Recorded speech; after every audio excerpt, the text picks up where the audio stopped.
Hello. Travel vibes with गौरीमध्ये ह्या पुढच्या व्लॉगमध्ये तुमच्या सगळ्यांचं अगदी मनापासून स्वागत. यावेळेला काहीतरी हटके आणि नवीन गोष्ट तुमच्यापर्यंत पोहोचवावी ह्या निमित्ताने मी आज तुमच्यासमोर आले आहे. गुजरातमधील तिलकवाडापासून तिलकवाडापर्यंत अशी ही केली जाणारी उत्तर वाहिनी नर्मदा परिक्रमा ह्याबद्दल आज आपण थोडी माहिती घेऊया. जी मुख्य परिक्रमा आहे म्हणजेच नर्मदा मातेची जी पूर्ण परिक्रमा करतात ती काही हजार किलोमीटरची आहे. परंतु क्वचितच असं कधी बघायला मिळतं की नदी जी आहे ती दक्षिणेकडून उत्तरेकडे वाहते आहे आणि याच पट्ट्यातील परिक्रमा जी 21 किलोमीटरची आहे म्हणजेच गुजरातमधील तिलकवाडापासून तिलकवाडापर्यंत अशी ही केली जाणारी परिक्रमा जी दक्षिणेकडून उत्तरेकडे वाहते या भागाची परिक्रमा तिला उत्तर वाहिनी नर्मदा परिक्रमा असं म्हणतात. बऱ्याच जणांना काही हजार किलोमीटरची परिक्रमा अनेक महिने घराबाहेर राहून करणं कधी कधी शक्य होत नाही. त्याच्यामुळे त्या लोकांसाठी स्पेसिफिकली ही जी परिक्रमा आहे ही एक उत्तम पर्याय आहे. एक नर्मदा मातेच्या सोबतीत काही क्षण घालवण्यासाठी आणि एक शांतता किंवा आपण म्हणू शकतो एक नवीन अनुभव घेण्यासाठी नक्कीच आहे. तिलकवाडा येथे कसं जायचं ह्याच्याबद्दल आणि तिथून तुम्ही अजून कुठली छोटी जी आसपासची ठिकाणं आहेत जे तुम्ही बघू शकता यासाठी मी वेगळा व्लॉग आधीच केलेला आहे. त्याची जी लिंक आहे ते मी डिस्क्रिप्शन बॉक्समध्ये टाकणार आहे.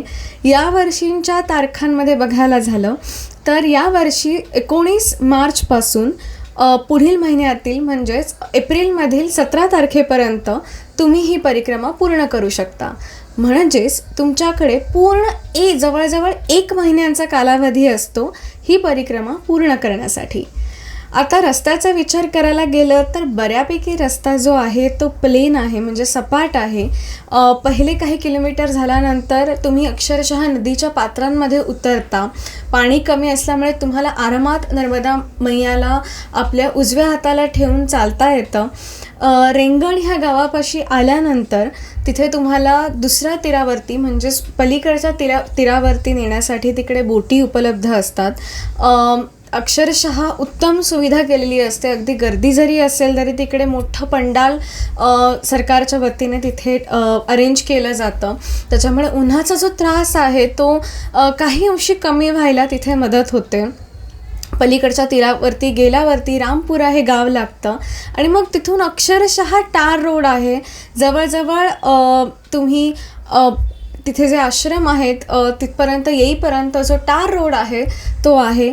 आणि जाताना वाटेत तुम्हाला बऱ्याच ठिकाणी लोक जी असतात ती अक्षरशः बोलावून तुम्हाला ते काही ठिकाणी तुम्हाला कढी खिचडी असेल किंवा फळं असतील किंवा असे छोटे छोटे जे स्टॉल्स आहेत ते असतात जिथे तुम्ही अक्षरशः पैसे देऊन तुम्ही विकत घेऊ शकता किंवा काही ठिकाणी लोक सेवा म्हणूनही यात्रेकरूंसाठी ती सोय आहे ती केलेली असते.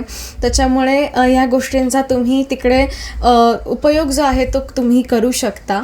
दुसरी महत्त्वाची गोष्ट म्हणजे उन्हाळ्यात ही परिक्रमा येत असल्यामुळे ऊन अत्यंत जास्त असतं.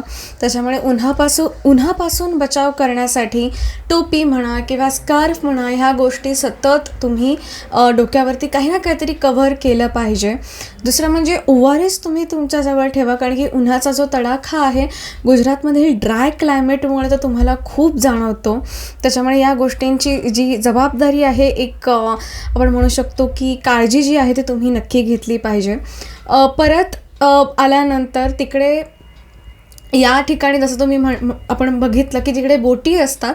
तर जेव्हा तुम्ही ही परिक्रमा ऑलमोस्ट पूर्ण करून तिलकवाड्याच्या अपोजिटच्या ज्या नदीपात्रात तुम्ही येता त्याला तिकडे मागच्या वर्षी तरी सरकारने एक टेम्पररी ब्रिज बांधला होता जिथून तुम्ही अक्षरशः चालत ह्या ब्रिजवरून तुम्ही पल्ल्याड म्हणजेच परत तिलकवाड्याला येऊ शकता. अनेक ठिकाणी विविध सोयी इथे केलेल्या आहेत. आणि रस्ता कसा आहे तिकडचे काही खास दृश्य माझ्या 2 व्लॉगमध्ये मी आधीच चित्रित करून ठेवलेली आहे. त्या दोन्ही व्लॉगची लिंक जी आहे ती मी डिस्क्रिप्शन बॉक्समध्ये टाकणार आहे.